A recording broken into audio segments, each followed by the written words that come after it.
이 밤에도 하나님께서 당신의 질문을 통해서 저와 여러분들에게 당신의 음성을 들려주실 줄로 믿습니다. 금요일 저녁마다 우리 말씀을 시작할 때 이 말씀을 드리고 시작했어요. 하나님께서 성경 속에 있는 인물들을 찾아오셔서 던지셨던 질문들에게는 당신이 그들 개인에게 향한 관심도 물론 가지고 있는, 담겨 있는 말씀이지만 동시에 하나님께서 이 세상과 우리 사람들을 향하여 가지고 계신 중요한 관점들 또한 담겨 있다라고 말입니다. 그 사람에게 관심도 있지만 하나님께서 세상을 향해서 가지고 계신 관점들이 담겨 있다는 거죠. 그래서 그 관심, 그 관점들을 가지고 우리 자신을 바라보고 세상을 이해하고 결국 그분의 질문의 의도에 맞도록 우리 자신의 모습을 다시금 재설정하는 것이 이번 금요일 날 시리즈 설교의 목적이 되겠습니다. 오늘 우리가 대하는 하나님의 네 번째 질문은 내가 어디서 왔으며 어디로 가느냐입니다. 그런데 엄밀히 말하면 이것은 하나님께서 하갈에게 직접 하신 말씀이 아니라 여호와의 사자를 통해서 하갈에게 대신 말씀하신 질문이죠. 우리는 성경의 기록들에서 하나님의 사자, 여호와의 사자가 전하는 말이 중간중간 그 말의 문장의 주어가 하나님으로 바뀌는 것을 봅니다. 그러니까 하나님의 사자가, 여호와의 사자가 이렇게 이야기가 진행되다가 하나님께서 이렇게 바뀐다는 것이죠. 그래서 우리는 여호와의 사자 또는 하나님의 사자를 성육신된 하나님 자신으로 이해하기도 합니다. 그래서 앞으로 우리도 여호와의 사자를 통해서 하나님께서 무슨 말씀을 하시면 하나님이 하시는 말씀이다, 이렇게 자연스럽게 이해하겠습니다. 자, 잘 보세요. 내가 어디서 왔으며 어디로 가느냐라는 질문을 우리들의 자신에게 이렇게 던져볼 때 굉장히 철학적인 질문 아닙니까? 우리 자신, 특별히 인생의 본질에 대한 질문이다, 우리 이렇게 생각합니다. 어디서 왔는지 그 근원을 묻고 있고요, 또 결국은 어디로 가는지 그 최종 목적지를 물어요. 그래서 우리는 이 질문 앞에 설 때마다 창조주 하나님, 인생의 주인 되신 그분을 떠올리지 않을 수 없습니다. 만약에 우리가 이 질문 앞에 섰는데도 불구하고 창조주 하나님을 떠올리지 않고 그분을 배제한 채로 이 질문의 해답을 찾는다면 그들이 아무리 멋진 말로 대답을 한다 할지라도 글쎄요, 1965년에 최희준 씨가 했던 해답 정도 외에는 대답할 수가 없을 겁니다. 인생은 나그네 길, 어디서 왔다가 어디로 가는가, 구름이 흘러가듯 떠돌다 가는 길에, 그 다음 아세요? 정일랑 두지 말자, 미련일랑 두지 말자. 인생은 나그네 길. 사실 그 이야기, 아무리 이렇다 저렇다 해도 그 정도 이야기 외에는 다른 대답이 없습니다. 사실 저와 여러분들 우리 인생 가운데 스스로의 의지를 가지고 태어난 사람은 한 사람도 없지 않습니까? 또 저와 여러분이 가기 싫다 끝까지 나는 여기 있겠다라고 주장한다고 해서 이 땅에 머무는 사람은 아무도 없습니다. 따라서 하나님을 알지 못하는 이는 결국 이 질문 앞에서 인생 무상이라는 답 외에는 내놓지 못하게 될 것입니다. 자, 이 점을 염두에 두고 우리 오늘 창조주요 섭리자이신 하나님 앞에서 하갈과 함께 이 질문을 대해보도록 하겠습니다. 오늘 우리는 이 본문 속의 이야기를 알고 있습니다. 하갈이라는 여인은 아브라함의 아내였던 사레, 그때는 아직 사라가 아니라 사레였죠. 그의 여종이었습니다. 애굽 사람이에요. 어쩌면 전에 아브라함이 애굽에 기근 때문에 내려갔다가 올라올 때 얻었던 그런 어떤 종이었을지 모르겠어요. 옛날에는 가난한 집 아이들 중에 입 하나 주려고 남의 집 종으로 이렇게 내어주는 일이 흔한 일이었지 않습니까? 그때도 그랬죠. 여하간 이후 아브라함이 다시 가나안으로 올라와 거주한 지 10년쯤 되었을 때에 사레가 조금 엉뚱한 결정을 하나 내리죠. 무슨 결정입니까? 그 여종 하갈을 남편 아브라함에게 들여보내서 자기 대신에 후사를 얻기로 한 겁니다. 오랫동안 자녀가 없었어요. 물론 10년 전에 하나님이 아브라함에게 내가 내게 후사를 주겠다 약속하긴 하셨죠. 그러나 아이가 생기지 않았습니다. 결국 그 당시 사람들이라면 누구나 생각할 수 있는 방식으로 다른 아내를 취하여 자녀를 얻기로 결정합니다. 훗날 야곱의 아내들인 레아와 라헬도 각각 자기들의 종이었던 실바와 비라에게 야곱의 자녀를 낳도록 하지 않았습니까? 그런 걸 보면 그 당시는 이 일이 일반적인 관습이었다, 우리 그렇게 알 수 있습니다. 또 사실 아브라함에게 내가 너에게 후사를 줄 거다, 자손에 대한 약속을 주시긴 하셨지만 꼭 집어서 그 옆에 있는 사레, 너를 통해서야 라고 말씀하신 건 아직 아니니까요. 뭐 그런 생각을 했을지 모르겠어요. 그래서 사레는 아브라함에게 그 하갈에게로 들어가라 이렇게 제안한 것입니다. 언제부터 그렇게 아내의 말을 잘 들었다고? 아브라함은 네 하고 하갈에게 들어갔고 결국 사라의 뜻대로 여종 하갈이 아브라함의 아이를 갖게 됩니다. 여러분 여기 사라의 계획대로 일이 착착 진행되는 게 보이시죠? 흥미로운 것이 학자들이 여기 아브라함이 사라의 말을 듣고 하갈을 취했다라는 표현을 보면서 이 표현이 창세기 저 앞에 3장에서 아담이 하와의 말을 듣고 선악과를 취했다 할 때와 같은 동사를 사용하고 있다는 거예요. 유사성이 있다는 거죠. 아브라함이 사라를 취했다, 또 아담이 하와의 말을 듣고 선악과를 취했다. 비슷해요. 그것뿐이 아닙니다. 나중에 이 일이 문제가 되자 사라가 남편 아브라함을 원망하고 아브라함은 내 맘대로 해라, 내 여종 아니냐 이렇게 발을 빼는 모습 또한 옛날 아담과 하와 때 일어났던 일과 너무 비슷하다는 겁니다. 흥미롭지 않습니까? 오래전에 아담이 하와의 말이 아니라 하나님의 말을 들었어야 했던 것처럼 아브라함도 사라의 말이 아니라 하나님의 말씀을 들었어야 했는데 사라도 아브라함도 그 하나님께는 묻지 않고 인간적인 방법을 통해서 일을 진행합니다. 그리고 그 계획대로 착착 일이 되었어요. 좋았겠죠? 그런데 여러분 요나가 니느웨가 아니라 다시스로 가려고 하는 마음을 먹고 도망을 칠 때에도 일이 착착 진행됐던 거 기억하시죠? 배를 타고 저쪽으로 도망가려고 욥바라는 항구에 들어갔더니 마침 그리고 가는 배가 정박되어 있어서 넌스텝으로 바로 배 안으로 들어가 뱃삭스를 지불하고 배 밑으로 들어가서 아예 잠이 들어 보입니다. 물론 하나님의 뜻이 아니었어요. 그러나 차곡차곡 일들이 진행되었다는 거죠. 오케이, 좋았어요. 여러분 그럴 때 조심하십시오. 인생이 다 내 계획대로 되는 것 같지만 결국 그렇지 않다는 겁니다. 그 다음에 이야기를 합니다. 여종 하갈이 자기가 임신했다는 사실을 알게 되자 곧바로 주인인 사라를 멸시했대요. 여러분 이건 좀 뜻밖입니다. 하갈 저러면 안 되는데 우리 훈수를 두고 싶어요. 그 결과 여러분 이건 어쩌면 동서고금을 막론하고 항상 똑같이 이야기가 진행되는지 모르겠어요. 사라가 칼을 갑니다. 금세 칼을 휘둘러요. 여러분 보통 여인이 아기를 가지면 좀 변하잖아요. 하갈도 그랬어요. 너무 자명하잖아요. 자기가 가진 이 아이가 아브라함의 후사잖아요. 첫 번째 자식이잖아요. 상속자가 될 거잖아요. 그걸 믿고 판단력이 흐려집니다. 주인 사라를 멸시했다. 이게 원문 뜻은요, 그녀의 눈에 그 여주인이 작게 보였다라는 뜻이에요. 재밌지 않습니까? 종이었던 하갈의 눈에 여주인 사라가 작게 보이는 거예요. 그녀를 멸시합니다. 제정신이 아니었던 거죠. 하지만 여러분 사라가 누굽니까? 나중에 열국의 어미라 칭함을 받는 여인이거든요. 그녀 또한 만만치 않습니다. 아무리 아브라함의 아기를 가졌다 해도 종이었던 하갈이 경고망동하면 안 되죠. 저것이 정말 말도 안 되지 모멸감을 느껴요. 한 번 참고 두 번 참고 세 번째쯤 되었을 때 폭발했을 거예요. 너 이리 와봐. 참을 수 없습니다. 그리고 남편 아브라함에게 달려가. 이렇게 된 게 다 당신 때문이라고. 당신이 하갈 편을 드니까 저것이 저렇게 기고만장하지 항의합니다. 여러분 아브라함도 황당합니다. 아니 자기도 내가 그랬어? 처음에? 이렇게 나온 거죠. 그렇지만 아내를 사랑했고 가정의 평화를 원했기 때문에 못난이 아브라함은 당신의 종이니 당신 마음대로 하시오. 사라 편을 들어줘요. 방관입니다. 이제 자기 세상이 온 거죠. 남편의 허락도 받았겠다. 하갈을 학대하기 시작합니다. 그 다음은 우리가 한국 아침 드라마에 나오는 것처럼 자명하죠. 갖은 구박, 횡포. 결국 하갈은 견디다 또 견디다 결국을 도망합니다. 가출. 그리고 이리저리 그 험한 광야길을 헤매다가 그만 최악의 상황을 만났습니다. 갈 곳이 마땅치 않아요. 어딘지 몰라요. 거기다가 그녀는 아기를 가진 몸이었어요. 얼마나 곤고했을까요? 외로움, 두려움, 원망, 분노, 절망, 자학 이런 모든 감정이 확 그녀를 삼키려 들죠. 바로 그 상황 속에 오늘 우리의 하나님이 그녀에게 다가오신 겁니다. 여러분 7절을 봐주십시오. 여호와의 사자가 광야의 샘물 곁 곧 술길 샘 곁에서 그를 만나 이르되 사라의 여종 하갈아 내가 어디서 왔으며 어디로 가느냐. 그가 이르되 나는 내 여주인 사라를 피하여 도망하나이다. 오늘 드디어 우리가 만나려고 하는 이 질문 앞에 서 있습니다. 내가 어디서 왔으며 어디로 가느냐 해보실까요? 내가 어디서 왔으며 어디로 가느냐.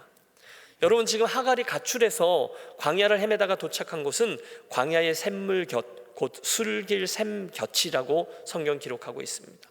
이 셈은 가데스와 베레 사이에 있었는데, 가데스는요 그 네겝 광야의 최남단에 있는 곳이었어요. 그곳은요, 놀라지 마십시오, 원래 헤브론에서 아브라함과 사레가 살고 있었거든요. 거기서 자그마치 100km나 떨어져 있는 곳이었어요. 여러분 별로 놀라시지도 않네요.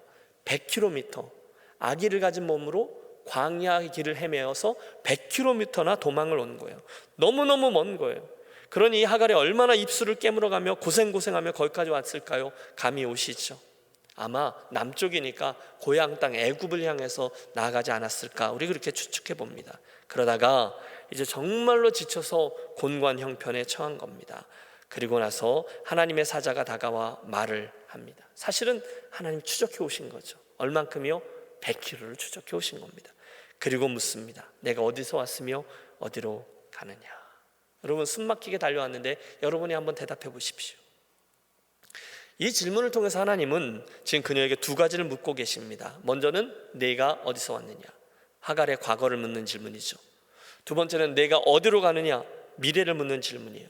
그런데 이 두 가지 질문에 하갈은 첫 번째 질문에만 대답합니다. 나는 내 여주인 사레를 피하여 도망하나이다. 어디서 도망왔다라고 말하고 있어요. 하지만 그 다음 두 번째 어디로 가느냐는 대답하지 못합니다. 여러분 이해가 되시죠? 왜 대답하지 못할까요? 모르는 겁니다. 사실 그녀의 도망, 그녀의 가출은요 몇 년 전부터 치밀하게 계획했던 것이 아니었습니다. 오히려 이건 갑작스럽게 일어난 일이죠. 도망이에요. 그냥 가출이에요. 죽기 직전에 도망간 겁니다. 깊이 생각해서 자기에게 끔찍하게 학대하던 주인 사라에게 내가 이렇게 해서 저렇게 해서 내가 어디로 도망가고 어떻게 살아야지, 그런 게 아니었어요. 그날 너무너무 곤고해서 일단 도망을 치고 나서 보자, 안 그러면 내가 죽겠다 이러면서 길을 떠난 거잖아요. 일단 이 학대를 피하자. 왜요? 죽을 것 같으니까. 그래서 도망한 거예요. 그래서 그 다음은 잘 몰라요. 여러분 우리도 보통 그렇지 않나요? 어디서 떠났는지는 알아요. 그런데 대부분 어디로 가야 되는지는 몰라요. 우리도 인생의 중간중간에 그럴 때가 많습니다. 많은 분들이 여기서 그래갖고 하갈 편을 들어요. 여러분 사레보다 하갈 편을 드는 거예요. 그래 사레 말이야 얼마나 표독스럽게 그렇으면 하갈이 얼마나 힘들었겠어. 아이고 홀몸도 아닌데 일단 집에서 뛰쳐나왔겠어. 100km나 와 그렇게 먼 데까지 도망을 왔다고? 세상에 사레 나빠? 이렇게 된 거죠. 누구나 그렇게 반응하기가 쉽습니다. 하지만 딱 거기까지죠. 하갈에게 있어서 인생은 현실입니다. 잔인합니다. 일단은 도망쳤지만 어디로 가야 하는가의 문제 앞에 선 거예요. 그리고 답은 없어요. 오늘 우리가 주목하려고 하는 것은 이것입니다. 하갈이 도망을 쳤는데요, 그 도망친 것만으로는 그의 문제가 근본적으로 해결되지 않더라는 것입니다. 어떻게 알 수 있습니까? 그 다음에 여호와의 사자가 그녀에게 뭐라고 했는지를 보면 알 수 있어요. 여러분 여호와의 사자가 하갈에게 하갈아 어서 이 샘의 물을 마시고 힘을 내서 계속 도망을 쳐. 이쪽으로 가면 애굽이야. 내 친정에서 당연히 너를 맞아주겠지. 이러지 않으셨어요. 대신에 여호와의 사자는 이렇게 말씀합니다. 9절을 보십시오. 잔인합니다. 9절 여호와의 사자가 그에게 이르되 내 여주인에게로 돌아가서 그 수하에 복종하라. 예? 뭐라고요? 틀림없습니다. 여호와의 사자는 그녀에게 다시금 그 고통스럽고 힘들었던 자리로 돌아가라 말씀하는 거예요. 너 원래 있던 자리로, 그 자리, 내가 도망했던 그 자리, 다시 사레의 여종이 되는 자리로 그리로 돌아가라. 그리고 그녀에게 복종하라. 여러분 하나님 너무 무심하시지 않나요? 이유가 있습니다. 그 이유는 나중에 밝혀지죠. 사실 여러분 여호와의 사자가 던진 질문 속에는 이미 하나님의 의도가 담겨 있습니다. 그가 하갈에게 다가와서 뭐라고 부르며 그의 이야기를 시작하는가? 8절을 보면 그가 이르되 사레의 여종 하갈아 라고 말합니다. 내가 어디서 왔으며 어디로 가느냐? 그분이 하갈을 뭐라고 불러요? 사레의 여종 하갈아 라고 불러요. 여호와의 부르심은 그녀에게 그녀 자신이 누구인지, 그녀가 있어야 될 자리가 어디인지, 그녀가 돌아가야 될 곳이 어디인지를 이미 다 포함하고 있습니다. 있어야 될 자리를 떠나 도망하고 있다는 거예요.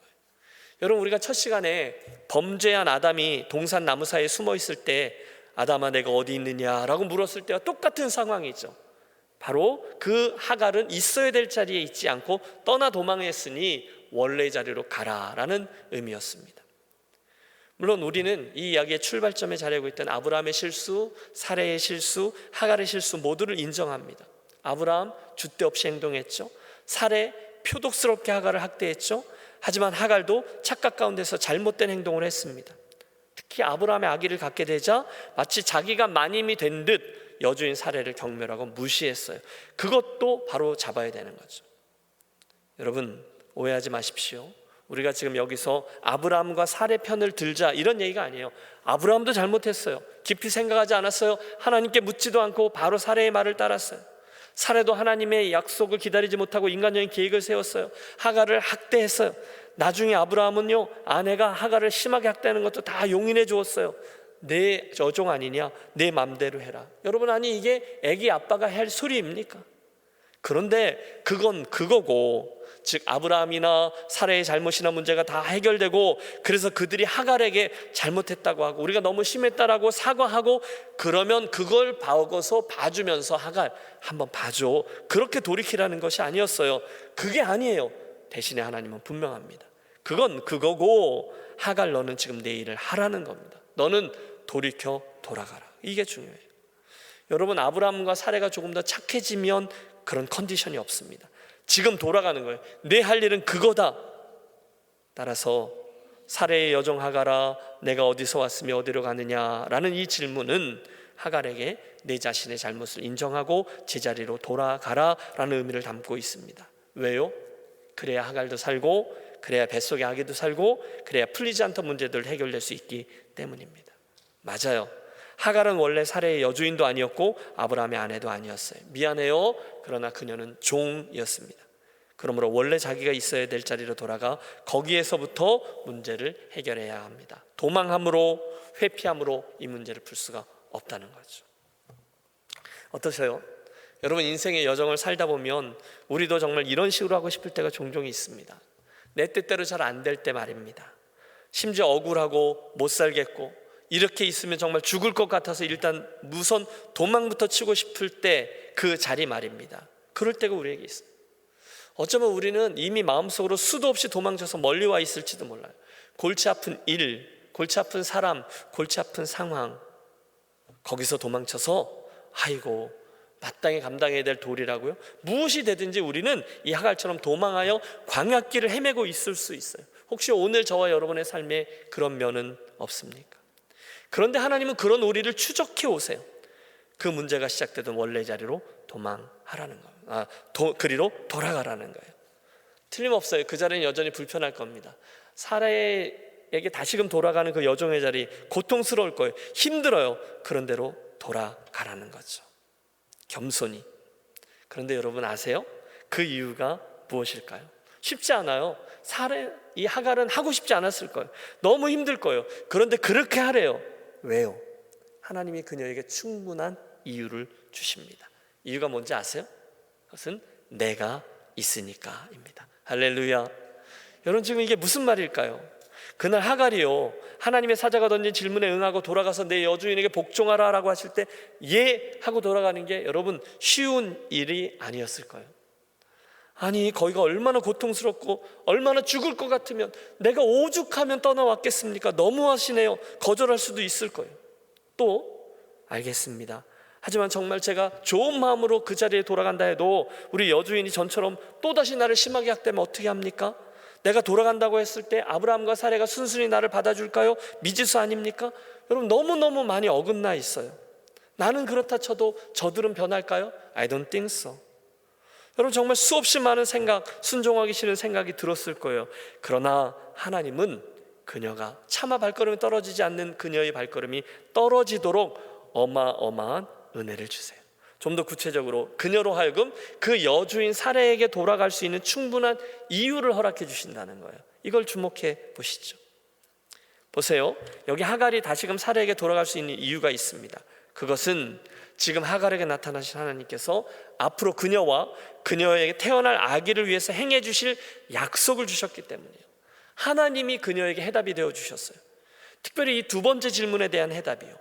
그리고 그 과정을 통해서 하나님은 당신이 어떤 분이신지, 앞으로 그녀에게 어떤 은혜를 부어주실 것인지를 자세히 알려주십니다. 여러분 10절을 봐주십시오. 하나님이 하갈에게 약속을 주세요. 뭐죠? 여호와의 사자가 또 그에게 이르되 내가 내 씨를 크게 번성하여 그 수가 많아 셀 수 없게 하리라. 여러분 생각해 보세요. 내가 내 씨를 크게 번성하여 그 수가 많아 셀 수 없게 하리라 라는 약속은요, 오래전에 하나님이 그녀의 주인이었던 아브라함에게 주셨던 약속하고 똑같은 약속이에요. 여러분 이해가 되십니까? 그게 다가 아니죠. 계속되는 말씀을 보면 내가 아들을 낳을 것인데 그 이름을 이스마엘이라 하라. 왜요? 11절 이는 여호와께서 내 고통을 들으셨음이니라. 네? 뭐라고요? 여러분 하나님이 하갈의 아들 이름을 뭐라고 지어줘요? 이스마엘. 그런데 이스마엘이라는 이름의 뜻이 뭐예요? 여호와께서 하갈의 고통을 들으셨다는 거예요. 여러분 놀랍지 않습니까? 그 순간에 하갈의 억한 감정이 확 하고 풀려버린 거죠. 뭐? 하나님이 내 고통을 들어주셨다고? 그렇다면 뭐? 여러분 이해가 되십니까? 그림이 분명해집니다. 하나님은 하갈에게 야 억울하지만 좀 참아라. 그냥 가서 입 다물고 넌 종이었잖아. 다시 종으로 살아. 팔자야 팔자. 여러분 그렇게 말씀하지 않으셨어요. 대신에 하나님은 지금 그녀의 모든 고통을 다 들으신 후에 내가 다 안다, 내가 다 봤다, 내가 너 이해한다, 위로해 주세요. 그리고 나서 하갈아 내 여주인에게 돌아가 인내하렴, 다시금 복종하렴. 왜냐하면 내가 앞으로 내게 아들 이스마엘을 줄 것이고 그 이스마엘의 후손 또한 번성하게 해줄 것이기 때문이야. 내가 너하고 내 아들에 대한 특별한 계획이 있단다. 여러분 그리고 나서 이 장면이 확 색깔이 바뀝니다. 이야기가 해피엔딩을 향하죠. 결국 헤매고 도망다니던 하갈은 자기를 보고 계시고 추적해 오신 여호와의 사자를 통해 이전까지는 전혀 모르던, 한 번도 그분의 이름을 불러보지 못했던 그 하나님 엘로이 하나님을 알게 되었어요. 그녀가 먼저 하나님을 찾은 게 아니었어요. 그녀가 먼저 하나님께 부르짖은 게 아니에요. 하나님이 먼저 그 하갈을 찾아오셨어요. 여러분 이 밤 저와 여러분에게 하나님의 그 은혜가 있게 되시기를 축복합니다. 하갈은요 자기가 고통 가운데 있을 때 혼자라고 생각했습니다. 하나님이 자기의 고통을 보고 계신 줄을 몰랐어요. 하갈은 자기가 고통 가운데 신음하고 있을 때에도 혼자서 끙끙 앓고 있었지, 하나님께서 그 고통을 보고 계시고 그 소리를 듣고 있다라는 생각을 전혀 하지 못했어요. 그런데 이제는 알게 되었습니다. 자기가 주인에게 학대받을 때, 억울하게 도망할 때 하나님 알고 계셨고 보고 계셨고, 내가 이렇게 도망쳐서 100km나 와서 샘 곁에 피해 있을 때도 하나님은 나를 보시고 찾아오시고 추적해 오셨다라는 것을 알게 되었습니다. 그 순간 이제는 아브라함이나 사레가 커 보이지 않아요. 왜요? 지금 자기에게 다가오신 나를 살피시는 하나님이 엘로이 하나님이 훨씬 더 큰 하나님으로 보이기 때문이죠. 그뿐이 아닙니다. 자기가 앞으로 낳을 아들 그 이스마엘을 통해서 한 민족을 이루고 번성케 될 것이다라는 하나님의 약속을 듣고 감탄합니다. 여러분 13절 같이 한번 읽어보실까요? 13절입니다. 같이 읽죠. 하갈이 자기에게 이르신 여호와의 이름을 나를 살피시는 하나님이라 하였으니 이는 내가 어떻게 여기서 나를 살피시는 하나님을 배웠는고 함이라. 아멘. 여러분 우리가 너무너무 좋아하는 하나님의 이름이죠. 엘로이, 나를 보고 계신 하나님, 나를 살피시는 하나님. 사실 그것이 하갈에게 그날 있었던 가장 큰 축복이었습니다. 이제 여주인 사레에게 돌아가서 또다시 어려운 일을 만난다 해도 하갈은 정말로 괜찮습니다. 왜요? 하나님이 나를 보고 계심을 알기 때문이죠. 그래서 돌이켰어요. 이제는 어려운 일을 만나도 인내할 수 있어요. 왜? 나와 앞으로 태어날 나의 아들 이스마엘에게 결국 하나님이 복 주실 것임을 알고 있으니까 씩 웃으며 갈 수 있는 거죠. 소망 가운데 인내할 수 있습니다. 그래서 이야기는 그렇게 이어집니다. 돌아갑니다. 더 자세한 이야기는 안 나와요. 사레가 아브라함이 그녀를 어떻게 다시 받아주었는지는 모르겠어요. 그러나 어떻게 나와도 하갈은 잘 인내했습니다. 그리고 시간이 지나 이스마엘, 하나님이 들으심이라는 이름으로 그 아이를 낳습니다. 자, 이게 오늘 본문의 이야기인데 오늘 우리들의 이야기를 해보실까요? 여러분 우리도 인생길을 걷다 보면 중간중간 피하고 싶고 도망치고 싶을 때가 있어요. 그런데 그 순간 하나님이 우리에게 찾아오셔서 내가 어디서 왔으며 어디로 가느냐, 그리고 우리로 있어야 될 자리에 있게 하시죠. 여러분 그때 우리가 어떻게 반응하는 것이 옳습니까? 그분이 어떤 분인지를 보는 거죠. 그분의 의도가 무엇인지를 보는 거죠. 오늘 말씀을 통해 알게 되었어요. 그분이 나를 보고 계시는 하나님이시지, 나를 살피시는 하나님이지. 오늘 이것이 힘들고 저것이 힘들고 오미크론이 어떻고 상황이 어떻고 비즈니스가 어떻고 너무너무 두려운 자리이지만 여러분, 우리들의 소망이 거기 있지 않잖아요. 우리의 소망은 그 자리, 그런 형편에 처해 있는 나를 이미 보고 계시고 살피고 계시고 이미 모든 것들을 알고 추적해 오시는 분임을 알 때, 여러분, 다른 조건 때문이 아니라 그 엘로이의 하나님 때문에 우리는 다시금 인내로 우리들의 삶의 여정을 감당할 수 있을 줄로 믿습니다. 여러분, 기억하겠습니다. 인생에 늘 평지만 있는 게 아니잖아요. 늘 기쁘고 즐겁기만 한 것이 아니잖아요. 또 중간중간에 하나님 정말 모르시는 거 아닐까? 이런 생각이 들 때도 있잖아요. 그때 이 하갈을 기억하시죠? 아니요, 그분은 그 형편에 있는 우리를 이미 보고 계시고 알고 계시고 살피고 계시고 추적하시고, 더 놀라운 게 뭐죠?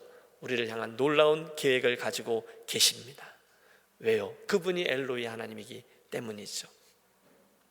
오래전에 시카고에 믿음이 좋은 목수 할아버지가 계셨대요.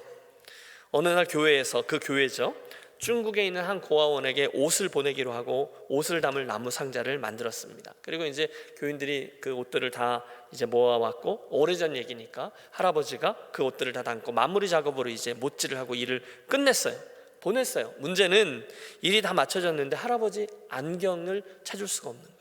추측해보니 여기 옷주머니에 넣어둔 할아버지 안경이 몸을 숙이면서 일하는 동안에 상자 안으로 떨어졌는데 옷이니까 소리가 안 난 거예요.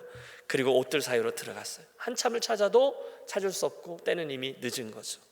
그 당시는 대공황이었기 때문에 하루 벌어 하루 먹고 살기에도 힘든 때였지만 일을 해야 했기 때문에 그 당시 돈으로 정말 거금인 20달러나 주고 비싸게 구입한 안경이었다는 거죠. 안경을 찾지 못한 할아버지가 낙심한 채 집으로 돌아옵니다. 그리고 시간이 흘렀어요. 몇 년 후에 교회에서 옷을 보내줬던 중국 고아원 원장님이 시카고를 방문해서 주일 저녁 예배 때 간증을 했대요. 눈치채셨어요? 원장님은요, 교회가 그동안 고아원을 돌봐준 일에 대해서 너무 감사하다고 인사하고, 이어서 무엇보다 감사한 것은 무엇일까요? 안경이었다고 말합니다. 원장님은 당시 공산당원들이 고아원에 들이닥쳐서 기물을 부수고 자기 안경도 그때 부서졌는데, 그래서 앞이 잘 보이지 않아서 늘 두통에 시달렸다는 거죠. 근데 안경이 너무 귀한 거죠. 안경 좀 달라고 기도했는데 신기하게도 그 시카고 교회에서 보내준 옷상자에서 안경을 발견했대요. 그래서 그걸 딱 꼈는데 이게 웬일이에요? 마치 맞춘 것처럼 너무너무 잘 맞더라는 거예요. 그러면서 감사했어요. 교인들은 아무도 그 이야기가 무슨 얘기인지 몰라요. 하지만 뒷자리에 앉아있던 할아버지는 그 이야기를 듣는 내내 눈물을 조용히 흘리죠. 평범한 목수인 자기의 실수마저도 완벽하게 사용하시는 하나님, 그분의 시선, 그분의 손길을 그 할아버지가 느낀 거예요. 일부러 밝히지도 않아요.